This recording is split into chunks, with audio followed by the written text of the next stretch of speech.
cuma berapa kali nih? 3 kali nanti ya. Ini habis asar kita rehat. Kalau santri habis asar belajar.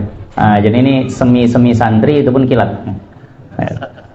Dikuat-kuatin insya Allah untuk menunjukkan cinta sama Rasulullah. Kita nggak sampai seperti Sayyiduna Abu Bakar hampir mengorbankan nyawanya, nggak seperti Sayyiduna Utsman ngabisin duitnya. Tapi ini sekedar mengorbankan fisik sama waktu, itu pun sebentar, nggak lama. Mudah-mudahan dicatat minal muhibbi Rasulillah, termasuk pencintanya Rasulullah.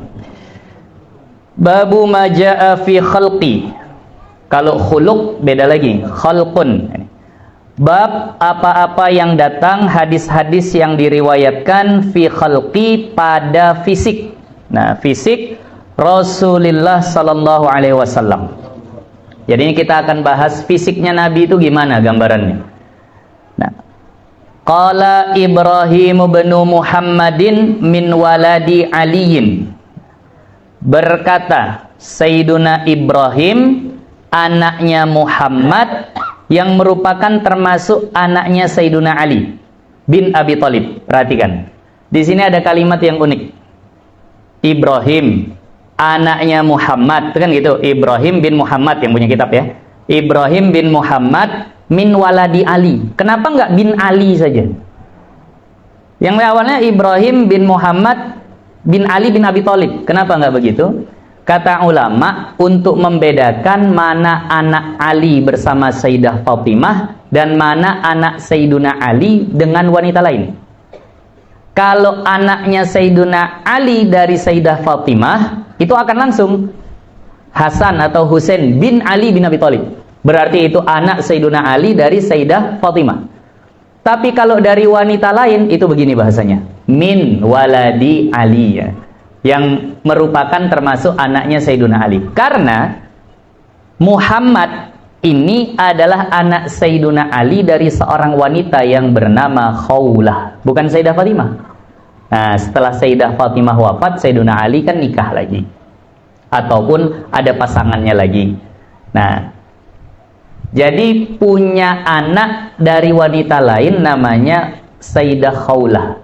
Nama anaknya Muhammad. Nah ini, supaya tidak terkesan, oh berarti ini juga anaknya Sayyidah Fatimah nih, bukan. Ini dari istri yang lain. Nah itu tadi makanya min waladi Ali tulisannya, bukan bin Ali gitu kan. Nah itu. Bin Abi Thalib. Karena Aliun adalah Sayyiduna Ali, idza wasafa Rasulullah, apabila menceritakan, mensifati tentang Rasulullah sallallahu alaihi wasallam, qala, beliau akan berkata. Sebagai catatan, jarang riwayat fisik Rasulullah diceritakan oleh sahabat-sahabat tua, itu jarang. Seringnya yang menceritakan fisik Rasulullah siapa? Sayyiduna Ali, masih kecil. Kan gitu, waktu jumpa Rasul masih kecil. Sayyiduna Abdullah bin Abbas, masih kecil. Sayyiduna Anas bin Malik, itu yang sering riwayat tentang fisik Rasul. Kenapa? Karena sahabat-sahabat tua jarang bisa nengok Rasulullah itu sampai detail lama gitu. Sahabat kalau udah nengok muka Rasul sebentar langsung tunduk. Kenapa? Segennya luar biasa. Kita kadang sama guru-guru besar, kalau udah jumpa mata kita nggak sanggup, kita langsung tunduk, kan begitu. Tapi kalau anak-anak kan belum ngerti yang begitu, ditengokin aja begitu. Nah, sanggup kadang gitu nengokin sampai yang ditengokin pun ngerasa, nih anak kenapa nengokin sih? Ada yang salah atau gimana? Nah makanya kebanyakan fisik Rasulullah itu diceritainnya itu sama anak-anak. Nah kenapa bisa nengokin gitu? Matanya begini Rasulullah, hidungnya begini, itu kebanyakan sahabat-sahabat muda yang nyeritain. Nah, jadi kalau misal nih kita mau Ustaz Abdul Somad, bisa nggak kita nengokin mukanya gitu, ya kan nggak? Begitu matanya ke kita turun, udah tunduk. Tapi kalau seandainya anak tengok gitu, tengokin lagi balik, nggak ada segennya. Kenapa? Karena belum sampai situ perasaan hatinya. Nah makanya yang menceritakan adalah Sayyiduna Ali. Apa kata beliau? Kalau nyipatin baginda Nabi, lam yakun Rasulullahi, nah, tidaklah Rasulullah itu bittawilil mumaghid. Tidaklah Rasulullah itu bittawil, tinggi mumaghid, jangkung. Rasulullah itu nggak tinggi jangkung kali begitu, tidak. Nggak terlalu tinggi. Untuk ukuran orang-orang saat itu, mungkin kalau ukuran kita ya tinggi, karena kita orang Indonesia, tingginya standar, nggak terlalu tinggi-tinggi kali. Tapi kalau untuk ukuran orang Arab saat itu, Rasulullah tidak sampai tinggi kali. Wala bil qasiril mutaraddid, dan tidak pula pendek mutaraddid, terlalu pendek. Apa bahasa kita? Pendek, terlalu pendek. Cebol, kuntet. Nah, gitulah, apalah, terserah namanya. Jadi Rasulullah itu tidak terlalu tinggi jangkung, juga tidak terlalu pendek kuntet atau cebol. Apalah bahasa yang lebih halusnya, bingung saya milihnya bahasa kita. Hah? Kerdil, kerdil. Nah, jadi tidak terlalu jangkung, tidak terlalu kerdil, tidak terlalu pendek begitu. Nah, tapi waktu kami dengar Habib Amri menjelaskan ini, kata beliau, anehnya kalau Rasulullah ditengok begitu, tapi setiap kumpul sama sahabat, Rasulullah selalu kelihatan kepalanya di atas. Rasulullah selalu kelihatan, padahal kalau lagi jalan, kayaknya ataupun diukur itu sama dengan sahabat-sahabat yang lain. Tapi kalau seandainya Rasulullah lagi ngumpul, kita mau cari akan langsung kelihatan, itu Nabi itu. Itu uniknya. Banyak hal-hal yang begitu di diri Rasulullah tuh. Nanti kita di sini nanti ada tentang cincinnya Nabi yang jadi stempel. Yang jadi stempel itu dalam sebuah riwayat itu tulisannya Muhammad Rasulullah. Itu nanti ditaruh tinta kemudian dicap. Anehnya itu tulisan dibaca tidak terbalik, dan kalau distempelkan juga nggak terbalik tulisannya. Kita tahu sifat stempel itu gimana? Pasti dicetaknya kan terbalik dulu.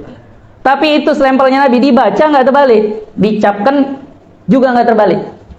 Nah, jadi itu kata Habib Amri waktu menjelaskan tadi, yang unik-uniknya dari Nabi itu. Nabi kalau ditengok standar, tapi kalau lagi ngumpul selalu kelihatan lebih tinggi dari yang lain. Itu karena memang Allah ingin meninggikan Rasul, nah, di antara manusia-manusia yang lain. Nah, wa kana rab'atan, dan adalah baginda Nabi itu rab'ah, sedang. Nah, Rasulullah itu sedang-sedang, minal qaum, di antara orang-orang. Jadi standarnya orang seberapa, segitulah Rasulullah. Dan memang khairul umuri awsatuha, sebaik-baik perkara itu ya di tengah-tengah, nggak terlalu tinggi, nggak terlalu pendek. Nah, sebaik perkara itu yang di tengah-tengah. Kemudian apalagi tentang fisik Rasulullah? Lam yakun bil ja'dil qatat, tidaklah Rasulullah itu keriting, apa tuh banyak yang keriting betul tuh, keribu. Tidaklah Rasulullah itu keriting keribu, nggak seperti itu. Rasulullah tuh nggak keriting Indomie yang gulung-gulung itu, nggak seperti itu. Wala bisabti, tapi tidak juga terlalu lurus. Nggak kayak orang yang abis rebonding lurus betul, tapi nggak kayak juga kayak keriting yang sampai ngelingkar-ngelingkar, bergelombang. Apa bahasa kita? Ikal. Nah, ikal halus tapi bergelombang. Nah, itu rambutnya Rasulullah. Perhatikan, Imam Tirmidzi memulai kitabnya dengan fisik Rasulullah, dan nanti akan menutup kitabnya dengan mimpi bertemu Rasulullah. Bab tentang mimpi bertemu Rasulullah, seolah-olah sebagai isyarat, kalau nanti mimpi jumpa Rasul, paling nggak paham dulu fisik Rasul, supaya nggak salah. Oh kan begini Ustaz, setan kan memang nggak akan bisa menyerupai Nabi. Iya, dia nggak nyerupai Nabi, tapi dia ngaku-ngaku jadi Nabi. Bisa nggak setan ngaku-ngaku jadi Nabi? Kita nggak tahu fisik Nabi gimana. Memang nggak sama Nabi. Dia nyerupai wujud lain, kemudian dia bilang, aku Muhammad. Nggak nyerupai Nabi. Makanya kalau kita seandainya perhatikan, oh ini betul nih kayak yang di dalam kitab Syama'il, mungkin tuh Nabi. Jangankan ngaku jadi Nabi, ngaku jadi Tuhan aja setan pun bisa, kalau sekedar ngaku-ngaku ya. Makanya kita harus tahu gimana sifat Allah, gimana fisiknya Nabi. Paling nggak gambarannya. Kalau datang tiba-tiba pendek betul gitu, oh ini kok beda sama yang di Syama'il. Aku Nabi, enggak, beda sama yang di Syama'il. Nah, dia nggak nyerupai Nabi, dia nyerupai orang lain tapi ngaku jadi Nabi. Nah itu tadi. Jadi supaya kalau bermimpi berpegang kepada ini gitu. Supaya kalau mimpi berpegang kepada ini. Kana ja'dan, adalah beliau itu ja'dan. bergelombang tadi itu. Rambutnya bergelombang, ikal. Rajilan, tersisir rapi. Nabi Muhammad dalam sebuah riwayat sering kemana-mana bawa sisir. Jadi merapikan rambut. Nah, Rasulullah tuh kalau sisiran, nanti ada dalam kitab ini dua modelnya. Kalau nggak belah tengah, ke belakang semua. Nah, belah pinggir nggak masuk sunnah. Nanti ada di situ. Jadi Rasulullah tuh kalau model sisirannya nanti dalam sini itu ke belakang semua, kayak apalah anak-anak muda zaman dulu, sama belah tengah. Tapi kalau belah tengah udah jadul sekarang ya, udah jarang orang sisiran belah tengah. Padahal nanti dalam riwayat akan kita baca di sini, itu cara sisiran Rasulullah seperti itu, belah tengah. Nah, jadi kalau mau ikut Nabi belah tengah, walaupun istri nggak suka, tapi insya Allah mirip sama Nabi. Nah, jadi Rasulullah tuh rambutnya bergelombang, rapi, tersisir. Udah, kalau masalah rapi jangan ditanya, Rasulullah tuh paling rapi. Walam yakun bil mutahham, dan tidaklah Rasulullah itu mutahham. Mohon maaf, jangan tersinggung lah. Tidaklah Rasulullah itu gendut. Nah, ini mohon maaf jangan tersinggung ya, yang agak-agak, waduh, anda nggak mirip Rasul nih. Ya udahlah. Jadi Rasulullah itu tidak gendut. Nanti di riwayat yang lain, kana sawa usadri wal batni. Rasulullah itu dada sama perutnya itu rata. Allah, sit apa? Insyaallah. Mau pingin kayak Rasul. Karena dalam sebuah riwayat Rasulullah itu dada sama perutnya rata. Six pack. Pokoknya lurus lah. Kalau kita kan ada tanjaannya itu. Ada polisi tidurnya. Nah. Jadi yang saat ini dada sama perutnya masih rata sudah dipertahankan. Jangan dirusak tuh fisiknya. Jadi beda sama Rasul. Nah, ya udahlah. Yang mau sit up dengan rencana pingin kayak Rasul jadi sunnah tuh. Nah, enggak bid'ah, sunnah. Nge-gym gitu. Nah, ikut nge-gym atau apa segala macam supaya rata nih antara dada sama perut. Tapi rata-rata begitu. Waktu lajang rata, Pak ya. Nah, waktu udah punya istri kenapa maju tuh, wallahu alam, nggak jelas. Nah, jadi Rasulullah itu tidak gendut. Nggak gendut kata Sayyidina Ali. Nah, udah nggak usah tahan-tahan napasnya, lepasin aja. Ini denger begitu, wah, Masya Allah, tahan napas. Lepasin aja nggak apa-apa. Ini diantara yang memang sulit diikut. Rasul, perhatikan, Rasul tidak nyuruh kita untuk ikut fisiknya. Tapi yang namanya pecinta, kadang kan pingin nyerupai. Tapi Rasul nggak pernah nyuruh umatnya ikut fisik Nabi, nggak. Ikuti ajarannya, ikuti amalannya. Kalau fisik nggak disuruh Nabi. Cuma karena begitu cintanya para sahabat, banyak yang pingin niru Nabi. Kayak yang suka sama C. Ronaldo kan berusaha menyerupakan potongan rambutnya, bajunya kayak C. Ronaldo. Kenapa? Karena cinta. Jadi Rasul nggak nyuruh, tapi karena cinta terpanggil sendiri.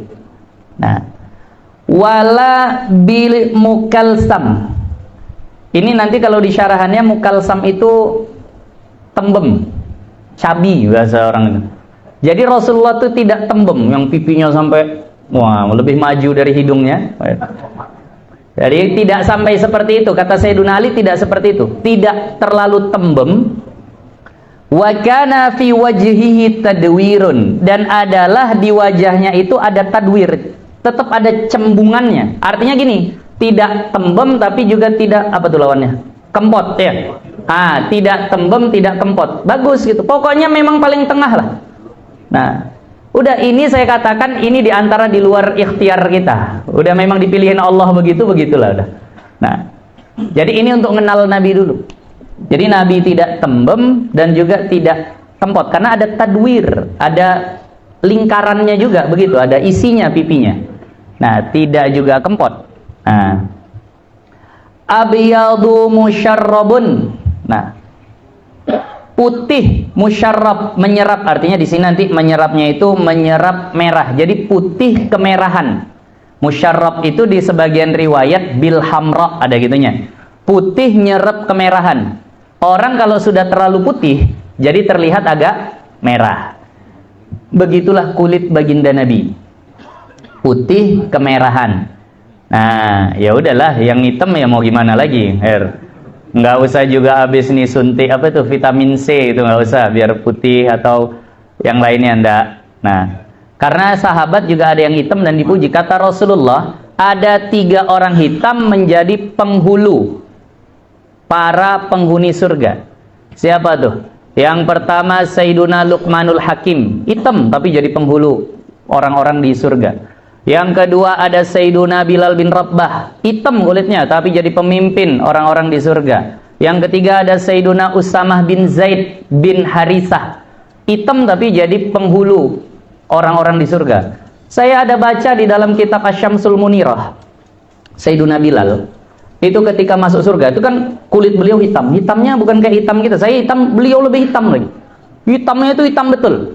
Tapi kata penulis kitab itu, mengutip di dalam satu kitab, tidaklah bidadari itu mengambil hitamnya Sayyiduna Bilal kecuali akan menjadi tambah cantik. Artinya begini, hitamnya Sayyiduna Bilal itu nanti akan dibagi-bagiin kepada seluruh bidadari surga. Jadi Sayyiduna Bilal bakaran putih, hitamnya dibagi-bagiin ke bidadari surga jadi bentuk apa? Jadi bentuk syamah fi khaddiha, dalam bentuk tai lalat di pipinya. Dari riwayat ini berarti bidadari surga punya tai lalat di pipinya, yang diambil dari hitamnya Sayyiduna Bilal, dibagi-bagi itu semua.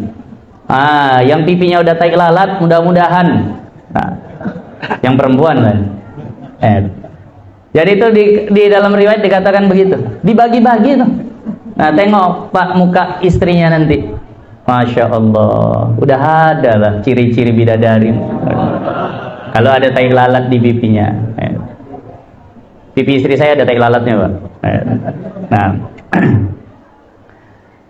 jadi itu dalam satu riwayat seperti itu, dibagiin tuh. Jadi nggak usah, aduh aku nggak mikir.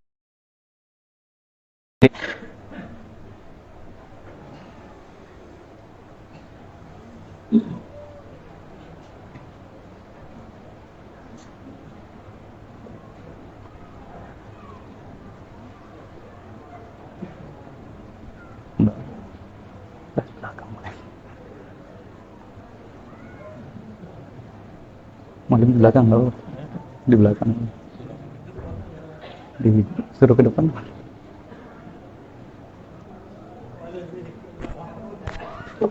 Oh ya. Saya izin Malim. Udah ada apa? Lebih nyaman di belakang ini Malim. Saya izin Malim.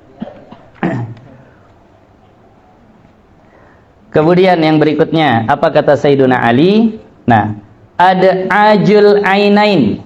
Nah, ada ajul ainain. Nah,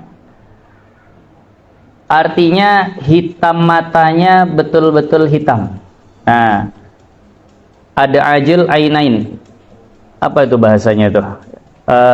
Ya, hitam matanya itu betul-betul hitam. Jadi yang udah hitam, bola matanya itu kan ada hitam, ada putih. Nah, putihnya betul-betul putih, hitamnya betul-betul hitam. Udah nggak usah dirubah-rubah lagi, nggak usah pingin kayak orang Eropa yang biru, pakai apa tuh, kontak lens, soft lens, atau apalah gitu. Nah, kenapa? Karena kalau udah hitam itu udah mirip Nabi, udah disyukurilah jadi orang Indonesia tuh. Nah, matanya hitam. Ahdabul asfar, lentik bulu matanya. Jadi bulu mata Rasulullah itu lentik, agak ke atas sedikit, nggak ke bawah ya. Ada orang bulu matanya ke bawah, ini ke atas. Pokoknya yang cantik-cantik ngumpul semua pada diri baginda Nabi. Jalilul musyashi, besar kepala bahu. Musyash itu kepala bahu. Jadi kepala bahu Rasulullah ini besar. Nah, kekar lah gitu ya, kelihatan kekar. Nah, wal katadi, dan juga otot bahunya, otot bahu Rasulullah itu besar. Artinya secara kesimpulan Rasulullah itu memang badannya seperti badan yang diinginkan kebanyakan laki-laki, berotot, rata dada sama perut. Nah, jadi memang fisiknya paling bagus lah. Nah, ajradudu masrubah. Nah, sedikit bulu tapi punya masrubah. Sedikit bulu tapi punya masrubah. Apa itu masrubah? Nah, itu kalau yang mau lihat di bawahnya ada. Wal masrubatu huwa sya'rud daqiqul ladzi ka'annahu qadibun minas sadri ila surrah. Bulu halus dari dada berjalan terus sampai ke pusar. Nah, Rasulullah bulunya nggak begitu lebat, tapi ada masrubahnya. Dari dada itu ada bulu tipis yang sampai ke pusar. Paham ya? Nah, jadi kalau ada yang punya begitu, alhamdulillah lah. Nah, ada mirip-miripnya sama Rasulullah. Nah, walaupun dari sisi itunya. Walaupun ingat sekali lagi, ini bukan sunnah yang kita disuruh ngikut, bukan. Tapi karena cinta tadi, jadi kalau mirip, ya udah alhamdulillah senang. Kemudian syatnul kaffain, keras atau kekar dua telapak tangannya. Jadi telapak tangan Rasulullah kulitnya halus, cuma besar gitu. Nah, wal qadamain, dan dua kakinya. Kaki Rasulullah juga begitu, kelihatan besar dan kokoh. Idza masya, kalau Rasulullah itu berjalan, taqalla'a. Taqalla'a itu berjalan mantap. Kalau dulu kami pelajari maksudnya nggak nyeret. Jadi memang diangkat, letak, angkat, letak, bukan diseret-seret. Nah, jadi memang kurang bagus. Saya dulu ingat waktu kecil kalau jalan nyeret dimarahi sama mama saya. Jalan jangan nyeret. Nah, jadi Rasulullah itu kalau jalan kakinya ngelangkah, mantap. Nah, ini bisa kita usahain. Kenapa? Karena ini amal. Nah, ini amal bukan fisik ya. Nah, jadi diangkat, diletak gitu. Itu kalau Rasulullah berjalan seperti itu. Ka'annama yanhattu min sababin. Seolah-olah beliau itu turun dari tempat yang tinggi, sabab, tempat yang tinggi. Kita kalau turun dari tempat yang tinggi itu kaki nggak bisa nyeret. Pasti ngelangkah gitu lah, kayak turun dari atas tangga atau gimana gitu. Jadi Rasulullah tuh begitu jalannya. Langkahnya mantep. Nah, wa idal tafata iltafata ma'an. Nah, ini adab. Ini adab. Ini perlu kita tiru. Dan apabila iltafata, Rasulullah menoleh, iltafata ma'an, maka akan menoleh. Ma'an itu diartikan oleh guru kami seluruh tubuhnya. Jadi kalau ada orang ngajak ngomong di samping Rasulullah, Rasulullah nggak cuma kepalanya aja. Iya, ada apa? Nggak begitu. Seluruh badannya akan muter ngadep ke orang tadi. Penuh penghormatan, fokus penuh. Nah, itu tadi. Jadi semua badannya ngarah ke orang yang ngajak bicara. Kita kan kadang sering gitu, diajak ngomong cuma kepala kita aja gini. Kadang bukan cuma kepala, kadang cuma telinga aja didekati begitu. Nengok pun enggak. Matanya sibuk nengok handphone. Itu seolah kalau sekarang ada handphone, kita diajak bicara, matikan handphone, letakkan, kita fokus kepada yang ngajak bicara. Itu adab baginda Nabi. Itu adab baginda Nabi. Ini terutama kita yang sebagai anak lah. Kadang diajak ngomong sama orang tua, masih bisa melihat handphone segala macam, itu kita perbaiki. Kita perbaiki, diajak apalagi sama ya orang-orang yang memang ahli shalah, orang-orang saleh, diajak ngomong guru, jangan sampai kita jawab mata kita masih di handphone. Itu benar-benar tidak adab. Udah makan bang? Udah. Nah, kemarin tapi mata cuma di handphone terus. Nah, kemarin mak dengar ada masalah begini, iya mak, tapi udah selesai, tapi mata di handphone terus. Ya Allah, letak, fokuskan badan. Bahkan Rasulullah kalau menoleh, semua badannya ikut menoleh, nggak mau cuma kepalanya saja. Itu adab. Ya Allah, jadi udah contoh paling baik lah ini baginda Nabi. Baina katifaihi khatamun nubuwati, di antara dua bahunya ada cap kenabian. Di antara dua bahu di punggung. Nabi-nabi yang lain itu posisinya di sebelah kanan. Khusus baginda Nabi di tengah. Cap kenabian. Ini nanti di dalam kitab kita ini ada satu pasal khusus yang membahas tentang khatamun nubuwah. Dia bentuknya seperti daging tumbuh. Ada rambutnya sedikit, ada bulunya sedikit, berkerut, besarnya sebesar telur puyuh. Warnanya agak kemerahan, tepat di tengah punggung Rasulullah, di antara bahu kanan bahu kiri. Jadi nanti riwayatnya ada yang ngelihat nampak warnanya, ada yang nyentuh pakai tangan terasa ada kerutan dan ada rambut tipisnya. Itulah khatamun nubuwah, cap kenabian, yang ketika beliau wafat, kata sebagian sahabat, hilang tuh. Nah, itu hilang. Jadi itu adalah khatamun nubuwah, diceritakan oleh Sayyidina Ali, fisik beliau begitu. Wa huwa khatamun nabiyyin, dan baginda Nabi adalah penutup para nabi. Nah, penyegel. Nah, satu produk kalau sudah selesai semua, sudah siap isinya, sudah siap mereknya, sudah siap kemasannya, terakhir dia baik disegel. Nah, itu. Ajwadun nasi sadran, orang yang paling mulia, paling baik sadran, dadanya, maksudnya yang di dalam hatinya. Kata Sayyiduna Ali, ini udah ke akhlak, tadi fisik, sini udah ke akhlak. Jadi Nabi itu adalah orang yang paling baik hatinya, ya Allah. Nggak ada orang yang lebih baik hatinya daripada baginda Nabi. Tadi muallimuna, guru kita cerita tentang hasad, itu nggak ada di hati Nabi, itu nggak ada. Kita umat-umatnya ini yang perlu sering dengar-dengar kajian seperti tadi untuk bisa membersihkan hati. Baginda Nabi itu nggak punya hasad. Berapa kali Nabi disakiti? Ada senang ketika orangnya dapat musibah? Enggak. Kita kalau udah bermusuhan, kayak kata guru kita tadi, orangnya susah, kita akan sedikit dingin hati kita, seger gitu hati kita. Dah kena lo kan? Gitu. Tapi baginda Nabi nggak seperti itu. Itu kisah yang selalu diceritakan, Nabi selalu dilempari kotoran rumahnya. Tiap hari Nabi bersihkan, ada yang mengatakan diludahi, tiap hari dibersihkan, sampai satu waktu ternyata nggak ada kotorannya. Loh, ini kok bersih nih? Biasanya ada kotoran. Sampai nanya, mana nih orang yang biasa ngelempari sini? Oh, dia sakit. Apakah Nabi sujud syukur? Enggak. Kalau kita sujud syukur mungkin. Alillahi wa inna ilaihi raji'un. Apa yang Nabi lakukan? Nabi jenguk. Ada dengkinya? Tak ada. Itu tadi ada yang bertanya, gimana kalau memang dia yang memang sulit dibilangi? Ternyata Nabi udah dulu nyontohkan tuh, pakai akhlak, Masya Allah. Nabi jenguk, begitu dijenguk orangnya terkejut orangnya. Mau ngapain Muhammad mari? Aku dengar kau sakit, maka aku tunaikan hak tetangga. Menjenguk. Nah, kata orang tadi, lah saudaraku, kawan-kawanku aja belum ada yang jenguk. Kau yang tiap hari ku sakiti kok jenguk. Ini kalimatnya nih. Adinuka yu'allimuka bihada. Apakah agamamu ngajarin yang seperti ini? Kata orang tadi. Artinya tetap berbuat baik kepada orang yang sudah menyakitimu. Apa jawab baginda Nabi? Bal aktsara min hada. Yang lebih dari ini pun diajari sama agamaku. Yang lebih dari ini pun diajarin sama agamaku. Mendengar itu langsung asyhadu alla ilaha illallah wa annaka rasulullah. Aku bersaksi kalau gitu, tiada Tuhan selain Allah, engkau adalah utusan Allah.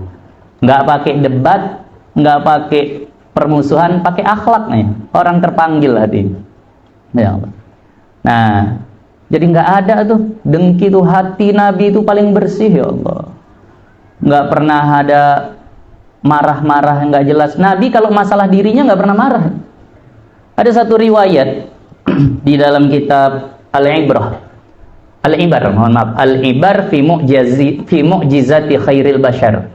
Nah, tentang mukjizat baginda Nabi ataupun tentang akhlak Nabi. Oh, mohon maaf, bukan dalam kitab itu. Al-Insan Kamil. Dalam kitab Al-Insan Kamil, karya Said Muhammad Alawi Al-Maliki. Pernah suatu hari Nabi ketika lagi jalan di susunan orang mau perang, ada sahabat mungkin berdirinya kurang pas atau mau terjatuh, jadi agak mundur, kakinya nginjek kakinya Nabi. Padahal saat itu sudah mau perang nih. Bayangkan tuh, mungkin sepatunya sepatu besi mungkin. Jadi kaki Nabi itu keinjek gitu. Jadi karena sakit, Nabi mungkin bilang aduh sambil mukul punggung orang tuh, refleks. Oh ya, namanya keinjak sepatu begitu. Aduh, kepukul Nabi gitu, artinya dorong dia gitu. Begitu dengar suara aduh di belakang, sahabat Nabi tadi ngelihat, ya Allah, Rasulullah kakinya kok injak. Langsung gak enak hati. Satu malaman gak bisa tidur. Ya Allah, aku nyakitin Nabi. Aku bikin Nabi bilang aduh, ya Allah. Paginya datang orang ke rumah orang tadi. Kemudian bilang, fulan, yang injak Nabi tadi nih. Oh, dipanggil Rasulullah tuh ke kemahnya. Tuh kan berkasus sudah. Bermasalah udah dipanggil. Kayak santri kalau dipanggil sama Buya gitu ke rumah, waduh ada masalah apa lagi nih kan gitu. Jadi saat itu orang tadi datang jumpain Nabi, udahlah langsung minta maaf. Belum lagi minta maaf, Rasulullah langsung bilang, fulan mohon maaf ya, semalam gak sengaja terpukul punggungmu. Nabi duluan yang minta maaf. Nabi duluan yang minta maaf, Pak. Mohon maaf semalam terpukul karena memang agak sakit jadi nggak sengaja terpukul. Nih ada beberapa harta silahkan ambil. Malah dikasih, ditebus sama Nabi. Itu ajwadun nasi sadran. Orang yang hatinya tuh paling selamat, paling baik. Udah nginjek bikin salah dapat duit lah. Allah, itu zaman Nabi. Kita sekarang masuk penjara. Ya Allah, itu pemimpin ya. Ini kira-kira nih kalau bapak nggak sengaja nginjek, kalau misalnya nih nginjek kakinya Pak Edi Rahmayadi lah gitu, sampai aduh itu, wah Masya Allah viral sampai mana-mana itu. Nah, tapi Rasulullah duluan minta maaf. Nah, nggak sengaja mukul orang tadi. Nah, sedikit lagi.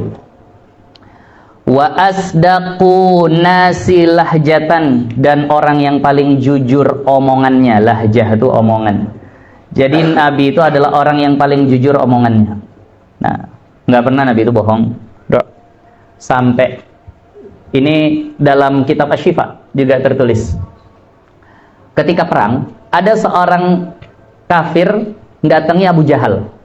Terus bilang gini, Abu Jahal, ini kan kita merangin Muhammad nih. Apa memang dia bohong dengan yang dia sampaikan bahwa Islam itu agama yang benar, Tuhan itu Allah? Bohongnya dia nih. Apa kata Abu Jahal? Nah, aku berani bersumpah, dia dari lahir sampai sekarang nggak pernah bohong. Begitu kata Abu Jahal tuh.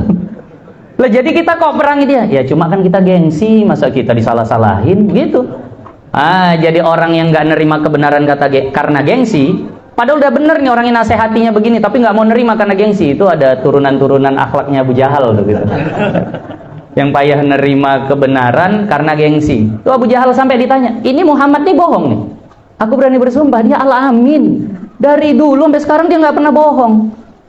Lah jadi kita kok begini? Cuma gengsi gitu.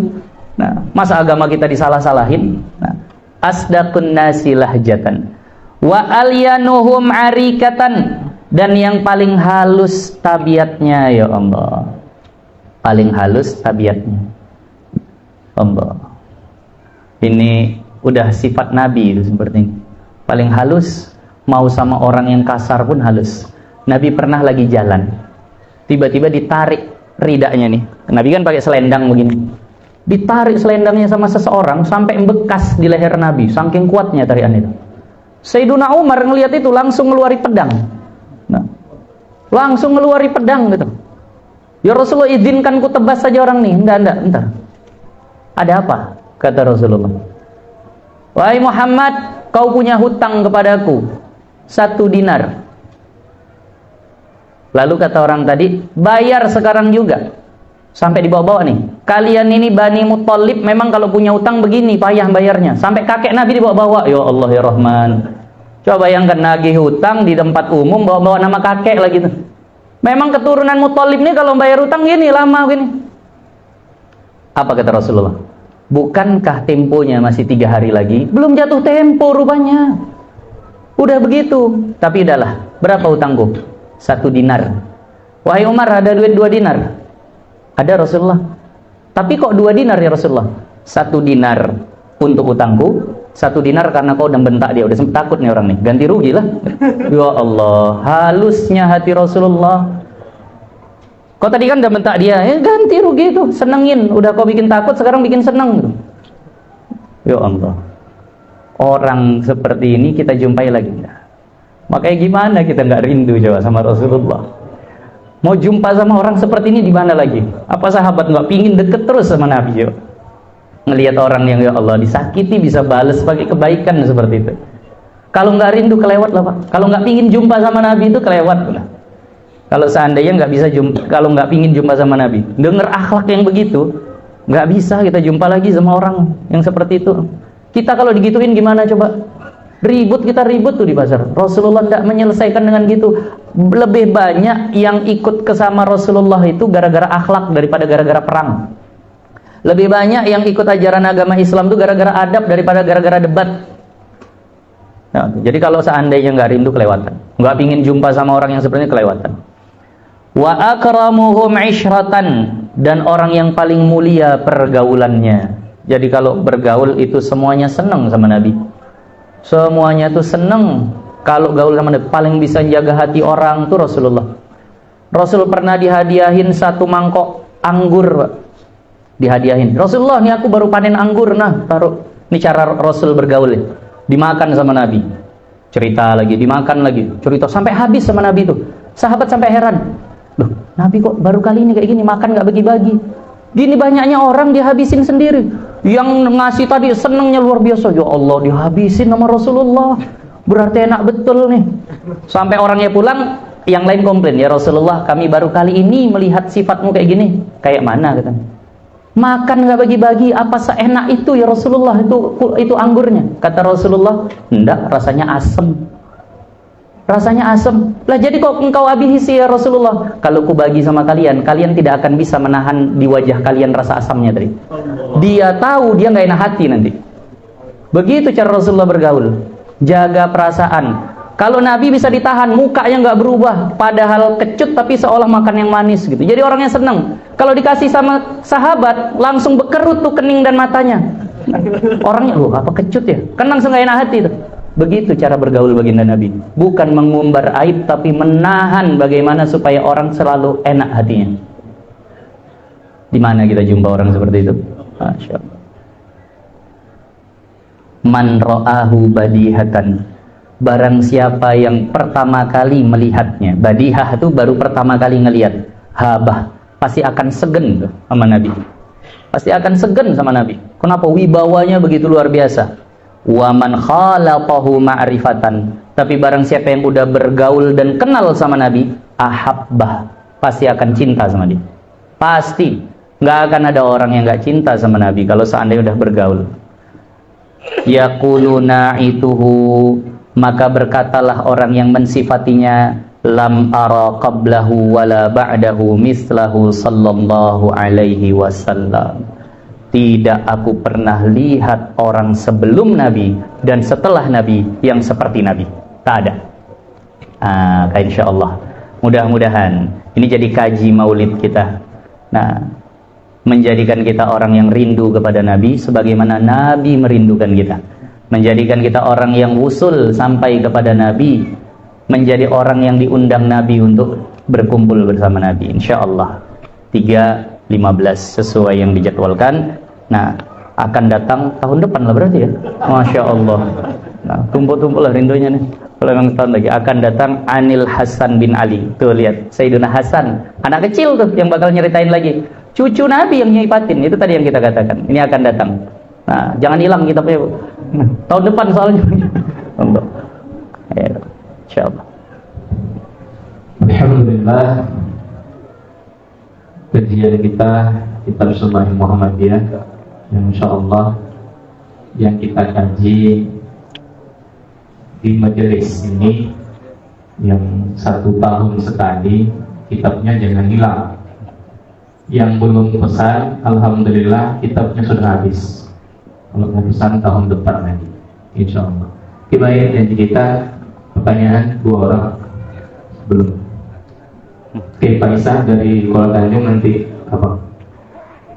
Tolong mikrofon.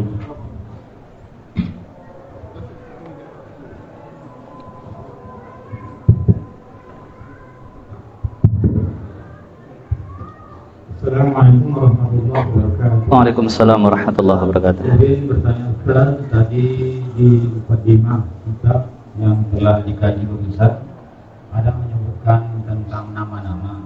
Untuk nama orang sudah jelas nama-nama yang baik. Kemudian untuk nama binatang piaraan kita, kadang-kadang kan ada bagi nama. Ya. Macam-macam orang bagi nama. Ada piaraannya itu agak bandel lah gitu.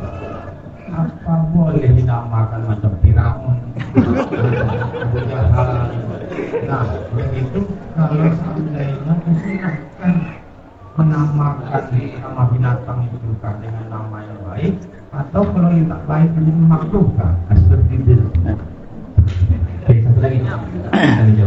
Sekali jawab satu lagi.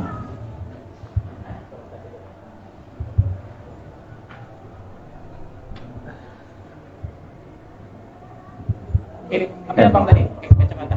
Ada lagi yang lain? Ya. Kalau ada yang lain, ada saya. Ya.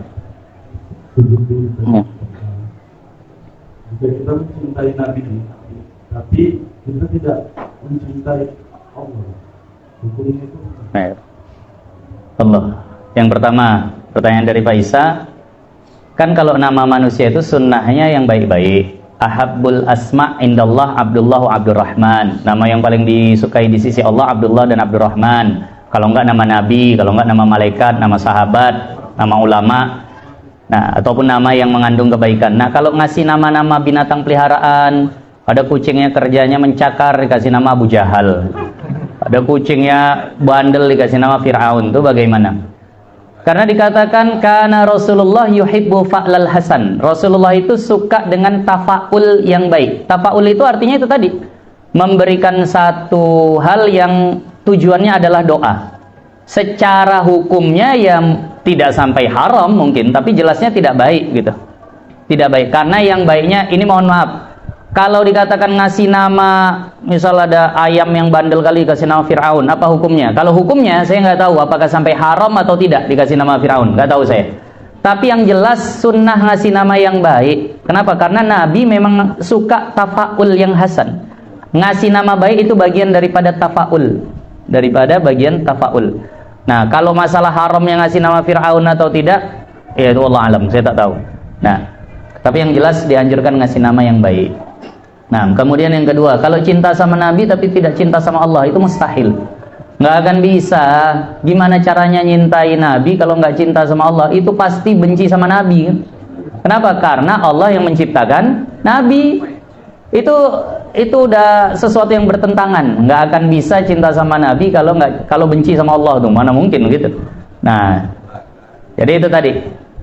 Jadi kalau kita cinta sama Nabi, itu diantara bentuk kita cinta sama Allah. Adapun maksiat ya mungkin tetap jalan, tapi ya itu tadi kita istighfarkan. Nah, insyaallah.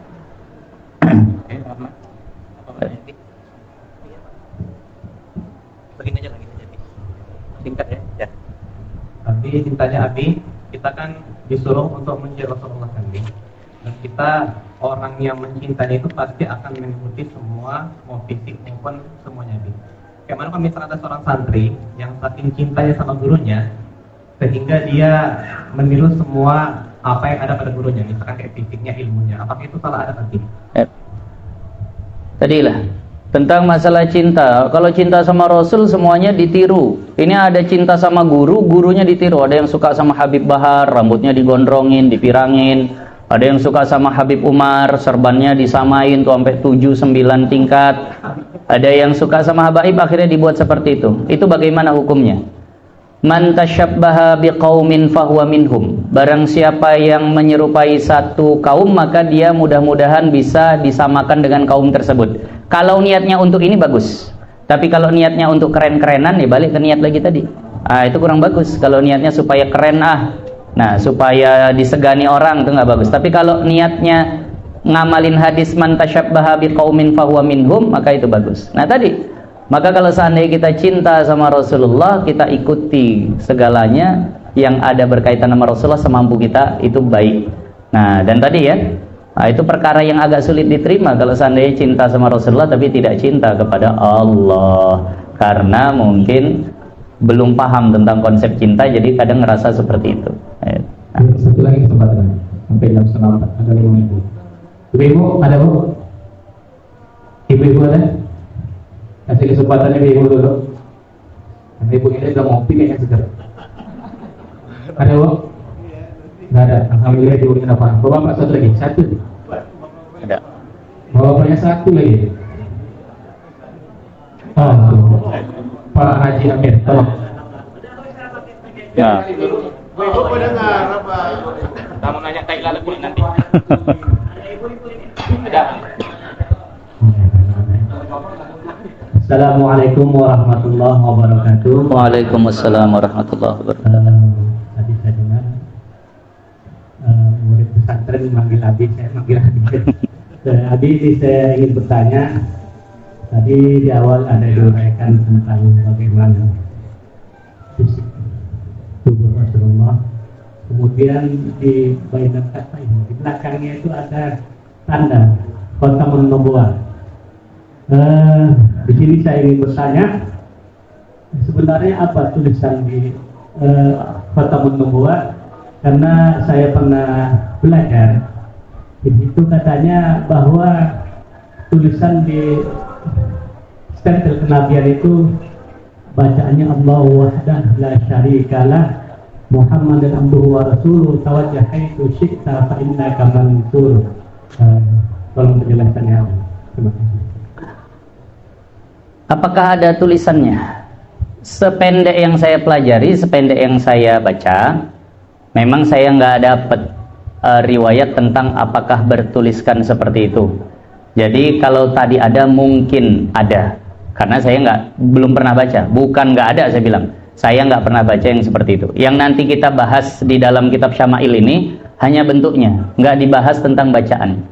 Yang ada bacaan itu khotam yang sifatnya stempel di cincin. Nah, kalau itu yang ada bacaan Muhammad Rasulullah. Tapi yang di punggung, wallahu a'lam. Saya tak tahu apakah ada bacaan seperti itu, karena sependek yang saya baca, ya karena memang masih sedikit lah kitab hadis yang dibaca, tidak saya pernah pelajari yang seperti itu. Tapi mungkin ada, Pak.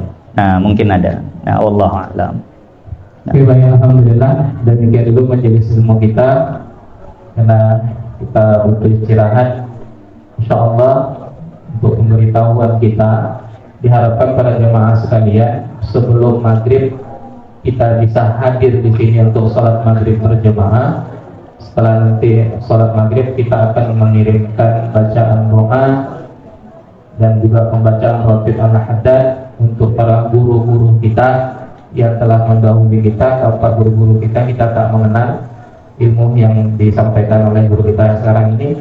Jadi diharapkan pada jemaah sekalian yang punya waktu bisa nanti hadir untuk sholat maghrib bersama dan kirim doa. Jadi acara kita memang agak padat malam hari ini, insyaallah. Nah, demikian memberitahu kita ini sholat berjamaah asar. Kalau memang memungkinkan kita asar di semuanya, kalaupun tidak di masjid kembalilah, insyaallah. Sebelum kita tutup majelis ini, kami akan doa kepada Ustaz. Alhamdulillahi Rabbil Alamin. Wassalatu wassalamu ala ashrafil anbiya'i wal mursalin Sayyidina wa maulana Muhammadin wa ala alihi wa sahbihi ajma'in. Allahumma ighfir lana dhunubana wa liwalidina warhamhum kama rabbawna shighara wa li jami'i masyayikhina wa li jami'i masyayikhina wa liman ahsana ilayna wa liman lahu haqqun alayna minal muslimina wal muslimat bi rahmatika ya arhamar rahimin. Allahumma arzuqna mahabbata wa mutaba'ata Nabi sallallahu alaihi wasallam. Allahumma kama jama'tana fi hadzal makan fajma' bainana wa baina habibina Muhammadin sallallahu alaihi wasallam fi jannatika bi rahmatika ya arhamar rahimin. Rabbana taqabbal minna innaka antas samiul alim. Rabbana atina fid dunya hasanah wa fil akhirati hasanah wa qina adzabannar. Sallallahu alaihi sayyidina Muhammad walhamdulillahi rabbil alamin. Subhanakallahumma bihamdika asyhadu an la ilaha illa anta astaghfiruka wa atubu ilaik. Assalamualaikum warahmatullahi wabarakatuh.